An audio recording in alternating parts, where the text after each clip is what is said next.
नमस्कार दोस्तों, स्वागत है आपका बालाजी हिंदी क्लास में।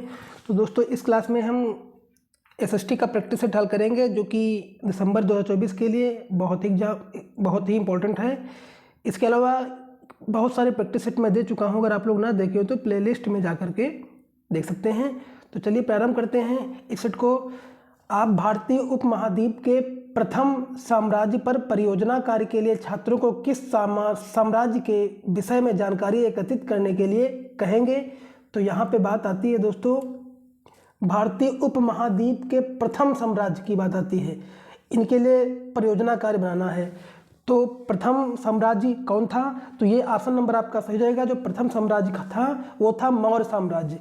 मौर्य साम्राज्य, तो ऑप्शन नंबर आपका दोस्तों डी सही हो जाएगा। चलिए अगला क्वेश्चन। शुरुआती सिक्कों को आहत सिक्के कहा जाता है क्यों कहते हैं? तो धातु के सिक्कों पर आकृतियां आहत थी, इसलिए इनको शुरुआती सिक्कों को आहत सिक्के कहा जाता है, क्योंकि धातु के सिक्कों पर आकृतियां आहत थी।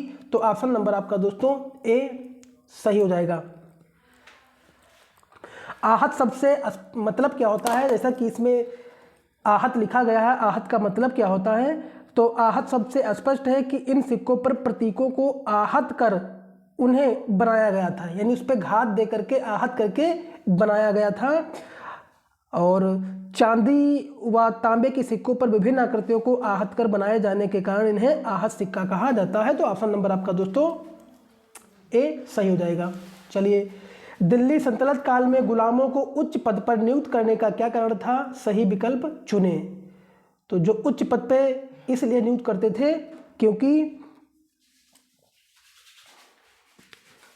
क्योंकि वह अपने स्वामी के विश्वसनीय और उन पर आश्रित होते थे, इसीलिए उनको जो है गुलामों को उच्च पद पर नियुक्त करते थे। उनके यहाँ गुलाम थे, उनके अनुसार सारा काम करते थे वो, इसलिए जो है वह उनको नियुक्त करते थे। तो ऑप्शन नंबर आपका दोस्तों डी सही हो जाएगा। ऑप्शन नंबर डी दोस्तों सही हो जाएगा।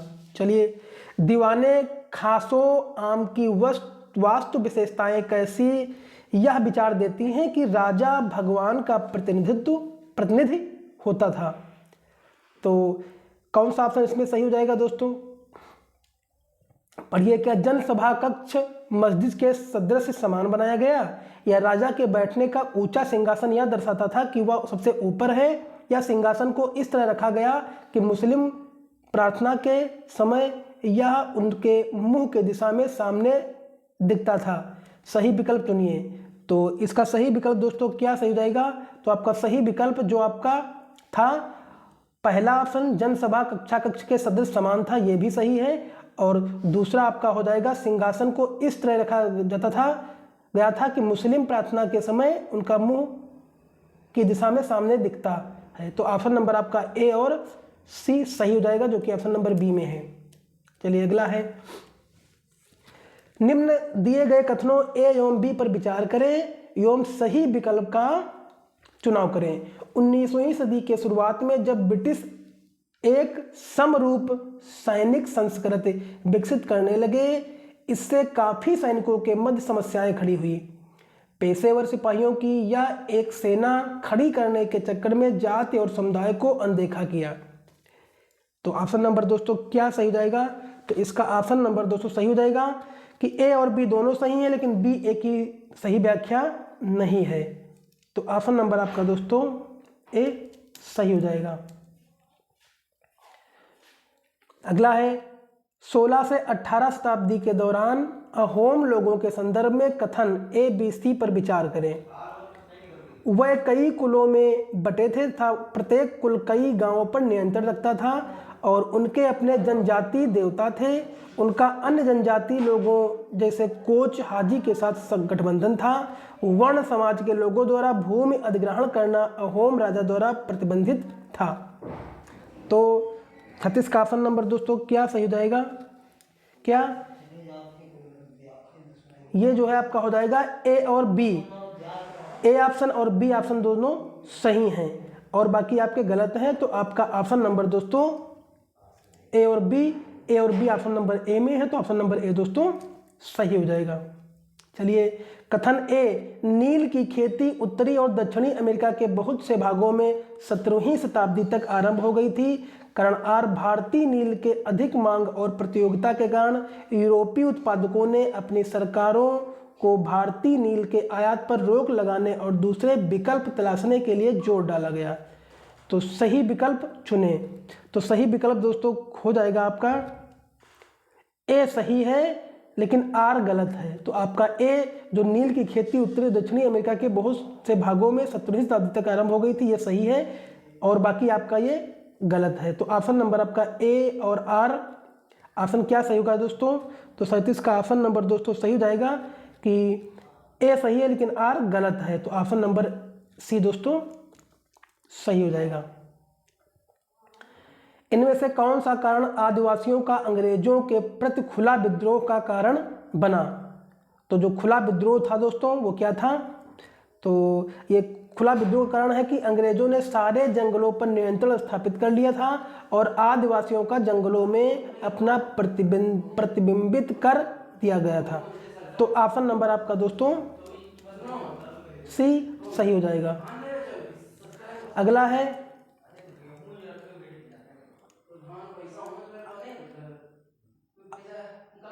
अगला दोस्तों हो जाएगा, अगला क्वेश्चन सही हो जाएगा आपका। ईश्वर चंद्र विद्यासागर ने प्राचीन ग्रंथों का हवाला दिया। तो 39 का ऑप्शन नंबर दोस्तों क्या सही हो जाएगा? विधवा विवाह हो सके। ईश्वर चंद्र विद्यासागर ने प्राचीन ग्रंथों का हवाला दिया था कि विधवा विवाह हो सके, जो कि ऑप्शन नंबर दोस्तों सी सही हो जाएगा। निम्नलिखित में से किस समुदाय को अंग्रेजी फौज में जाने से लाभ हुआ था जिसकी अपनी एक रेजिमेंट भी थी? तो 40 का ऑप्शन नंबर ए, महारों को। कौन सा है रेजिमेंट? महारों को। तो ऑप्शन नंबर आपका दोस्तों ए सही हो जाएगा दोस्तों। अगला क्वेश्चन है, निम्नलिखित में से कौन सा कथन ईवी रामास्वामी पेरियार के विचारों से मिलता जुलता नजदीक है? तो ये ऑप्शन नंबर दोस्तों हो जाएगा, यदि आप स्वयं को जात से मुक्त करना चाहते हैं तो आपको सभी धर्मों से स्वयं को मुक्त करना होगा, जो कि ऑप्शन नंबर आपका दोस्तों ए सही हो जाएगा। अगला है, भारत में जन राष्ट्रवाद की वृद्धि के विषय में वक्तव्यों पर विचार करें तथा सही विकल्प चुनें। तो आपका सही विकल्प क्या दोस्तों हो जाएगा इसमें? क्या प्रथम विश्व युद्ध में अत्यधिक खर्चों के कारण भारत सरकार ने लोगों पर भारी टैक्स थोप दिए थे? हाँ, तो ये भी आपका सही है, उस समय थोके ही थे। जनसाधारण के लिए तेजी से बढ़ी हुई कीमतों के कारण कठिनाइयां बढ़ गई थी? हाँ, ये भी सही है, उस समय ये भी जब तेजी से बढ़ी हुई कीमत थी तो उसकी कीमतों के कारण कठिनाई बहुत सारी हुई थी। 1917 की रूसी क्रांति के बाद किसानों और श्रमिकों के संघर्ष नए विचार और समाजवाद का भारतीय राष्ट्रवाद में प्रसार हुआ। हाँ, तो ये भी सही है। तो आपका ऑप्शन ए बी सी तीनों सही है। तो ऑप्शन नंबर आपका तीनों में आ रहा है डी में। तो ऑप्शन नंबर डी दोस्तों सही हो जाएगा। प्रथम विश्व युद्ध के विषय में वक्तव्यों पर विचार करें तथा सही विकल्प चुने। युद्ध के कारण औद्योगिक उत्पादों की मांग पैदा हुई अतः आयात में कमी आई। भारत में युद्ध के दौरान औद्योगिक विस्तार हुआ और व्यापार समूहों को युद्ध के कारण भारी नुकसान हुआ। तो 43 का ऑप्शन नंबर दोस्तों सही हो जाएगा। 43 का ऑप्शन नंबर ए, जो कि ए और बी दोनों सही हैं। ए और बी दोनों दोस्तों सही हो जाएगा, जो कि ऑप्शन नंबर आपका ए सही हो जाएगा। तो अगला क्वेश्चन है दोस्तों, पूर्वकालिक रियासतों की श्रेणी के अंतर्गत कौन से राज्य थे? तो वो कौन से राज्य थे? तो आप ऑप्शन नंबर आपका 44 का दोस्तों सही हो जाएगा। 44 का ऑप्शन नंबर डी, ये भी वह राज्य किसके शासकों में भारत में विलय स्वीकार की? ये भी सही है आपका। वह राज्य जिनके शासकों ने पाकिस्तान में विलय स्वीकार किया, ये भी सही है।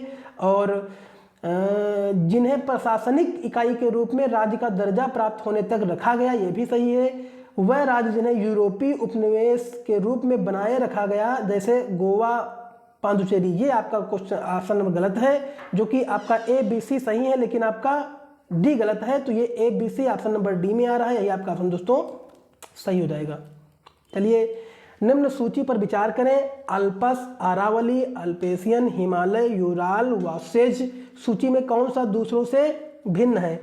तो जो आपका दूसरों से भिन्न हो जाएगा दोस्तों, ये आपका हो जाएगा, जैसे कि हिमालय आपका क्या है दोस्तों, हिमालय जो तो वलित पर्वत है, और अरावली भी वलित पर्वत है, और अल्पस भी वलित पर्वत है, यूराल भी वलित पर्वत है, और वासजेस ये आपका भ्रंशोद पर्वत है। तो आपका ऑप्शन नंबर डी दोस्तों इसका गलत हो जाएगा। बाकी अरावली, यूराल, अल्पेशियन ये सब क्या है, आपके वलित पर्वत है, और ये आपका भ्रंशोद पर्वत है। तो ऑप्शन नंबर यही आपका दोस्तों गलत हो जाएगा। चलिए, अभिकथन ए वह स्थान जो ग्रीनविच के पूर्व में है, उनका सामान्य ग्रीनविच से आगे होता है। उनका समय, क्या ये सही है दोस्तों? क्या सही है? तो हाँ, ये तो आपका बिल्कुल सही है। दूसरा है, कारण आर चूंकि पृथ्वी पूर्व से पश्चिम की ओर चक्कर लगाती है और पूर्व में सूर्य पहले उगता है। ये भी सही है क्या दोस्तों? बताइए। आपका ऑप्शन नंबर ए और ए सही है, लेकिन आर गलत है, क्योंकि पृथ्वी पूर्व से पश्चिम, क्या पूर्व से पश्चिम की ओर जाता है पृथ्वी? नहीं, पश्चिम से पूर्व की ओर घूमती है। तो ये आपका ऑप्शन नंबर दोस्तों गलत हो जाएगा, जो कि ऑप्शन नंबर एक इसमें है, सी ए सही है परंतु आर गलत है। यही आपका ऑप्शन नंबर सी दोस्तों सही हो जाएगा। अगला है, ग्लोब के संबंध में निम्न कथनों पर विचार कीजिए। विषुवत शून्य अंश देशांतर को दर्शाता है। क्या यह सही है? 47 का ऑप्शन दोस्तों। क्या विषुवत वृत्त एक काल्पनिक रेखा है जो ग्लोब 2 बराबर भागों में बांटती है? हाँ, ये आपका सही है, लेकिन ऑप्शन नंबर ए आपका दोस्तों गलत हो जाएगा। ए ऑप्शन गलत है, क्योंकि विषुवत वृत्त शून्य अंश देशांतर को दर्शाता है। क्या ये सही है दोस्तों? तो 47 का ऑप्शन नंबर, जैसा कि आप जानते हैं कि विषुवत वृत्त शून्य अंश अक्षांश को दर्शाती है। विषुवत वृत्त एक काल्पनिक रेखा है जो ग्लोब को 2 बराबर भागों में बांटती है। इस प्रकार स्पष्ट है ग्लोब के संदर्भ में दिए गए कथनों में कथन ए गलत है तथा कथन बी सही है, जो कि ऑप्शन नंबर आपका दोस्तों ऑप्शन नंबर बी सही हो जाएगा। अगला है, भारत के किस राज्य में कर्क रेखा की लंबाई सबसे कम है?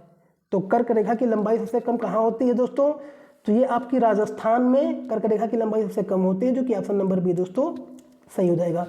भारत में मानसून और मौसम पर निम्नलिखित वक्तव्यों पर विचार कीजिए और सही उत्तर का चयन कीजिए।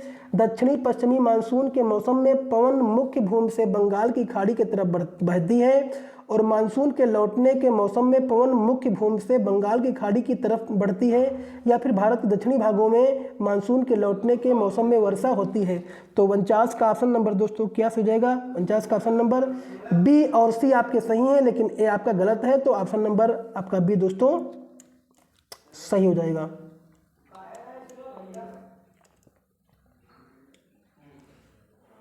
अगला है, निम्नलिखित में से किस शैल में जीवाश्म मिलने की संभावना है?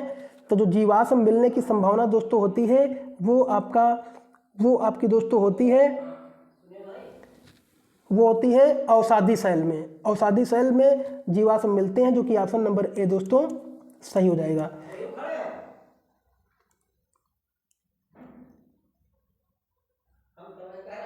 चलिए, अगला ऑप्शन दोस्तों सही हो जाएगा। अगला, तो दोस्तों इस सेट में दोस्तों इतने ही क्वेश्चन रखते हैं, क्योंकि वीडियो लंबा हो रहा है। इसके अगले पार्ट और इसके सारे क्वेश्चंस 90 क्वेश्चंस पूरे सेट में हैं, इसके अगले पार्ट में आपको दूंगा। तो अगर वीडियो अच्छा लगा हो तो लाइक करिए, कमेंट करिए, चैनल को सब्सक्राइब कर लीजिए। धन्यवाद।